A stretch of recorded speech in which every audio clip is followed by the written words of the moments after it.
Welcome to Inside Politics Sunday. I'm Manu Raju, and we begin with breaking news. A new CNN national poll released for the first time here on Inside Politics Sunday reveals the challenges President Biden faces as he asks voters for a second term, even as former President Trump has been stuck in a New York courtroom fending off criminal charges and with 3 other criminal cases looming. Our new poll, which was conducted by SSRS, finds Trump is leading Biden, who has ample work to do with his base and with independent voters who are breaking to his GOP rival.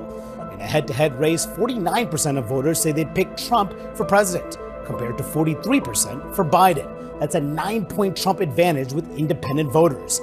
Add in third-party candidates, and Trump's lead jumps even more. He has 42% to Biden's 33%, and Robert F. Kennedy Jr. gets 16% of the vote. Our poll also underscores the challenges of incumbency, and that voters, 4 years later, have a better view of Trump's presidency compared to Biden's. 55% say Trump's time in office was a success, with only 39% saying the same about Biden's presidency. It is officially a train wreck, gang. Even CNN is admitting that the Biden campaign is collapsing, all as Trump is absolutely surging. We're going to see what's behind the numbers in the latest poll, and we're going to see that the CNN poll is just the tip of the iceberg, gang. Something is happening here, and it really is turning out to be Biden's worst nightmare come true. Hey gang, it's me, Dr. Steve, your patron professor, here to help you stay sane in these insane times. You know what to do. Make sure to smack that bell and subscribe button. Also, as many of you know, we have just unveiled our brand new Turley Talks app, our very own platform that can never, ever be canceled. It's a beautiful personal app that you can download completely free just by clicking on the link below or by going to fight.turleytalks.com. This is our way to declare our independence from all woke platforms that hate us and to tell the international woke police precisely where they can stick it. You're going to absolutely love it. Click on that link below or go to fight.turleytalks.com right now. Also, you know I'm very passionate about the fact that we can't rescue our nation if we don't first take care of ourselves. And that health starts actually with our livers. Now, if you think about it, we throw everything at our livers, right? Toxins, Tylenol, cholesterol, alcohol, statins, cigarettes, you name it.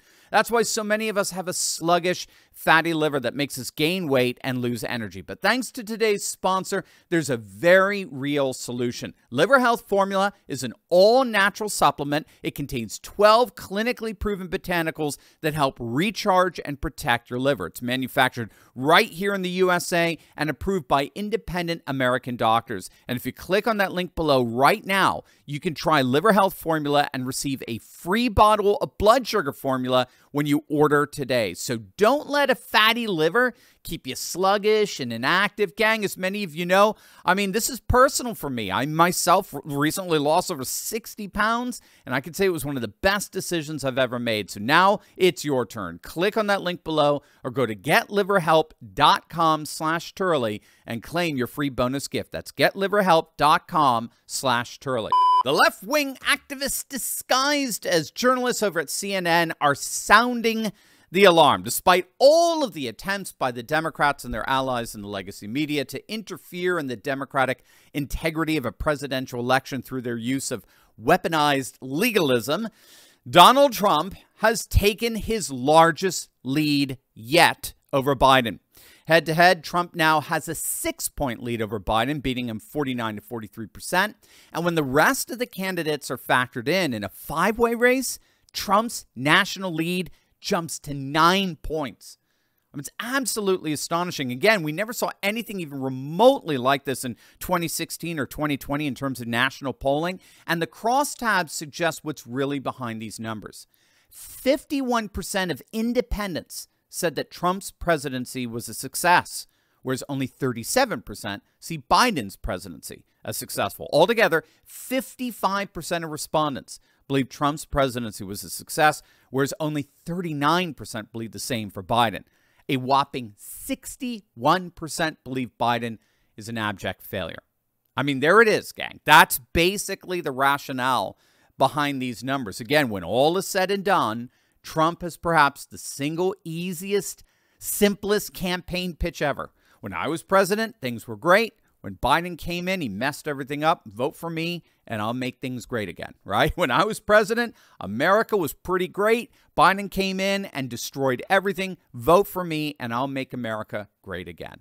I mean, this is the advantage that Trump has as what we call a hybrid candidate, part incumbent, part candidate. He has a track record that voters can reference when evaluating the current incumbent in chief. And it also accounts for why these numbers have been so consistent.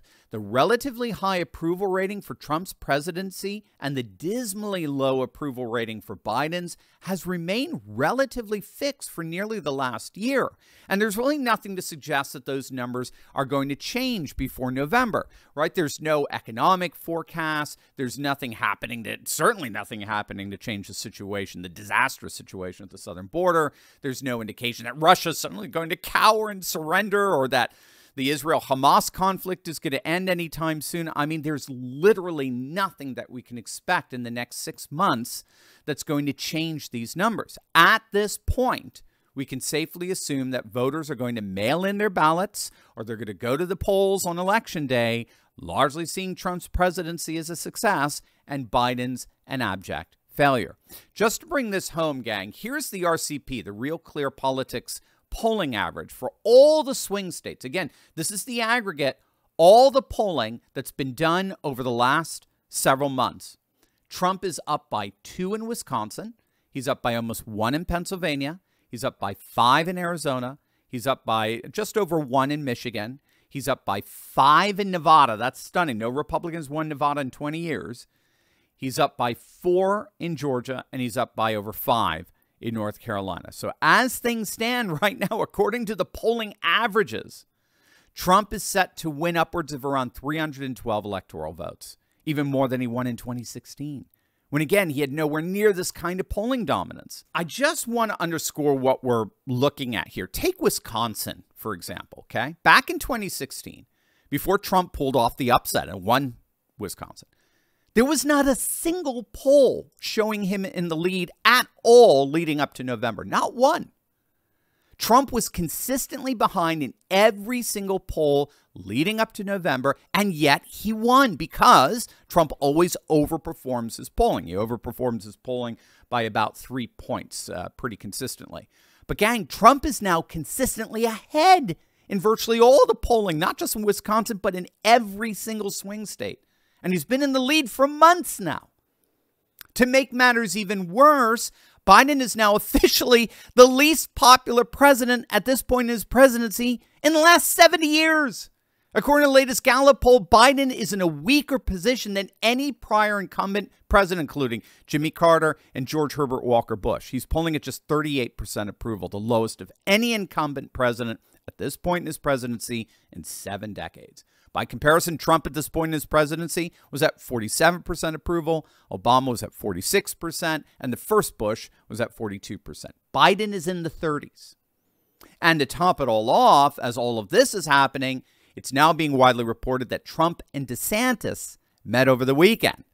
Now, this is the first time the two met since the very contentious primary where Trump proved, once again, he's the Godzilla of politics and absolutely crushed DeSantis, who, by the way, has regained his mojo, having come back to his wheelhouse as governor. But now we can only speculate, you know, what the meeting was about. We're getting some leaks that it had to do primarily. It was orchestrated by a big-time Republican donor, so it's safe to assume that DeSantis is going to be raising some big bucks for Trump going into the general election.